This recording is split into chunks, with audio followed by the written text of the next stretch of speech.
کے پاس آپ کو اتنا ثواب نہیں ہے، لیکن امیر المومنین کے قبر کے پاس اگر آپ نماز پڑھتے ہیں تو 1 رکعت کا ثواب 2 لاکھ رکعتوں کے برابر ہوتا ہے۔ چلو اس سے نماز کا معیار بھی چھوڑ دیں، مکے میں جائیں آپ، جب تک عبادت کر رہے ہیں عبادت ہے، روزے میں ہے، حالت روزہ میں ہے، لیکن عبادت سے جیسے جدا ہوتے ہیں وہ لمحے آپ کی عبادت میں شمار نہیں ہوتے۔ لیکن نجف اشرف میں علماء نے کہا ہے کہ جب انسان سوتا ہوا ہوتا ہے تو فرشتوں کو خدا حکم کرتا ہے کہ جب تک یہ سو رہا ہے اس کے نامہ اعمال میں نیکی لکھتا چلا جائے۔ سبحان اللہ، سبحان یہ اللہ، نجف اشرف کا سبحان معیار اللہ۔ ہے، جب تک وہ سوتا رہتا ہے۔ اب عزیزان محترم دیکھیں، اب اس کے لیے دلیل کی ضرورت ہے۔ کہا مولانا آپ پیش کر رہے ہیں ایسی دلیل کیا ہے؟ ہمارے جو ائمہ ہیں وہ کہیں بھی جاتے ہیں تو آپ کو ملا ہوگا امام نے وہاں کھڑے ہو کر نماز پڑھی، وہاں کھڑے ہو کر زیارت کی، وہاں پہ اتنی نمازیں پڑھی اور وہاں پہ اتنے دل رک کے روزہ رکھا، لیکن کسی بھی امام کے حوالے سے یہ نہیں ملتا کہ وہاں پر گئے تو وہ سو گئے، کیونکہ سونا فضیلت شمار نہیں ہوتا۔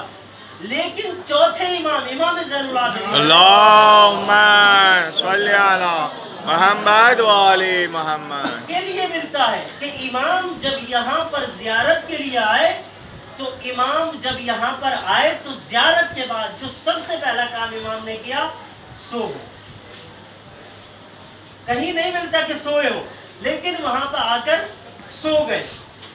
جو خادم ساتھ میں بیٹھا، مولا سونا، کہا کہ یہاں پر میرے جد امجد کی قبر کے پاس سونا بھی خداوند عالم کی طرف سے عبادت میں شمار ہوتا ہے۔ سبحان اللہ، اور میں سبحان یہ اللہ، سنت قائم کرنا چاہتا ہوں کہ جو بھی آئے وہ سوئے ضرور۔ سبحان اللہ۔ اور سن لو ایک جملہ اور بڑھ کر، امام حسین کے لیے ملتا ہے اللہم کہ صلی علی زر ونصرف، امام حسین کی زیارت کرو اور بس پلٹ آؤ۔ بول سکتے ہیں وہاں پر کوئی غلطی ثابت ہو جائے، خدا کو پسند نہیں۔ وَنُّمْ عِنْدَ علی ابن ابی طالب، لیکن جب امیر المومنین کے پاس آنا ہو تو سو اللہم ضرور۔ صلی علی یہ حدیث ہے کہ زر ونصرف وَنُّمْ عِنْدَ علی ابن ابی طالب، زیارت کرو امام حسین کی، فوراً پلٹ آؤ، اور جب سونے کی حاجت ہو تو امیر المومنین کے پاس جاؤ اور وہاں پر جا کر سو۔ سروا بھیج دیں محمد۔ اللہم صلی علی محمد و آل محمد۔ یہ اس کے علاوہ جب آپ داخل ہوں گے حرم مقدس میں، اگر آپ باب القبلہ سے داخل ہوں گے تو باب القبلہ کے جو مین گیٹ ہے وہیں پر علماء کی قبریں ہیں، ایک طرف جناب شیخ انصاری کی ہے اور دوسری طرف ایک خاندان خلقانی، اس خاندان کی ہے۔ اس کے بعد آپ جب داخل ہوں گے تو عباس قمی وہ بھی وہیں پر دفن ہے، جناب آیت اللہ سماعت السید ہوئی وہ بھی وہیں پر دفن ہے۔ آپ تھوڑا سا اور آگے بڑھیں گے، جب امام کی زیارت کے لیے بڑھنا چاہیں گے تو دائیں طرف جو ہے علامہ ابولی ہے، بائیں طرف جناب مقدس ابولی ہے۔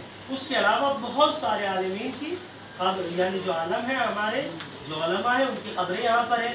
جناب شیخ طوسی کی قبر کا شرف آپ کو اس وقت نصیب ہوگا جب آپ یہاں سے نکلیں گے مشی کے لیے، تو مشی کے دوران آپ کو راستے میں جناب شیخ طوسی کی زیارت نصیب ہوگی۔ اس کے علاوہ جب آپ آگے جائیں گے چلتے ہوئے تو آپ نکلیں گے وادی سلام سے، تو وادی السلام سے جب آپ نکلیں گے تو ضروری ہے کہ وہاں پر جو ہمارے نبی ہیں ان کی قبریں کون کون، جناب حود اور جناب صالح، ان کی قبروں کی زیارت کیجیے گا۔ بلکہ روایت میں آیا ہے کہ وادی السلام وہ جگہ ہے کہ جہاں پر 360 سے زیادہ انبیاء کی قبر ہے، لیکن بس معین نہیں ہے کہ کہاں پر ہے، لیکن 2 نبیوں کی قبر وہاں پر معین ہے۔ اور خود حرم امیر المومنین میں یہ مثلاً امیر المومنین کی قبر ہے، دائیں طرف جناب آدم کی قبر ہے اور اسی کے بائیں طرف جناب نوح کی قبر ہے، یعنی پہلا انسان بھی جناب امیر کے پاس دفن ہے۔ اور اس کے بعد کیا ہوا تھا؟ آندھی طوفان آیا تھا، سب کچھ ختم ہو گیا تھا، تو جناب آدم کو ابو البشر کہا جاتا ہے، وہ بھی یہیں پر ہے۔ اور دوسرے جو ابو البشر ہے وہ ہے جناب نوح علیہ السلام، وہ بھی امیر المومنین کے پاس ہی دفن ہے۔ اب عزیزان محترم میں چاہتا ہوں 2 جملے پڑھوں آپ کے، تاکہ آپ کی آنکھوں سے دعا سے نکل آئے، تاکہ محصل اور مدعا ثابت ہو جائے۔ یہ معیار ہے امیر المومنین کا، لیکن قسم خدا کی کوفے والوں نے امیر المومنین کی قدر و منزلت کو رکھا۔ آخر وہ مرحلہ آیا کہ جب امیر المومنین نماز صبح ادا کرنے کے لیے اپنے گھر سے مسجد کی طرف چلے جب اپنے گھر سے مسجد کی طرف چلے، ارباب اعضاء امیر المومنین نے خود اپنے قاتل کو ٹھوکر لگائی اور کہا کہ تو اب تک سو رہا ہے، جس مقصد کے لیے آیا ہے ذرا اٹھ اور اپنے مقصد کو کامیاب کر۔ اب عزیزان محترم، امام نے حالت نماز میں امام کے اوپر سر پر ضربت لگ گئی۔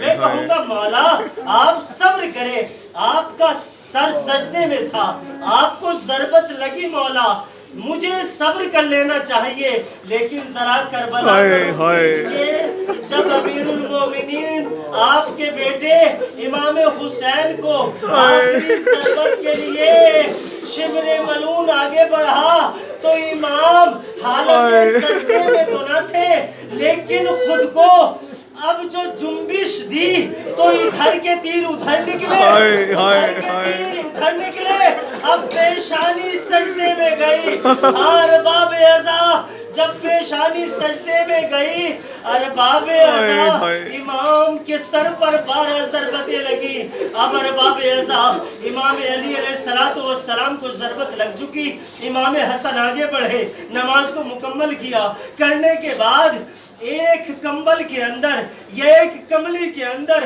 امیر المومنین کو رکھا اور لے کر گھر کی طرف چلے۔ اب جب جیسے گھر کی طرف پہنچے تو امیر المومنین نے کہا بیٹا حسن میرے سب صحابیوں سے کہہ دو کہ واپس چلے جائے، میں نہیں چاہتا میرے گھر کی خاتون کی آوازیں غیر محرم سنے۔ میں کہوں گا ذرا کربلا میں آئیے، کربلا سے شام میں وہ منظر کہ کوئی پتھر مارتا ہے۔ اِنَّا لِلَّهِ وَإِنَّا إِلَيْهِ رَاجِعُونَ۔ اب عزیزان محترم ہم یہاں سے نکلیں گے انشاءاللہ۔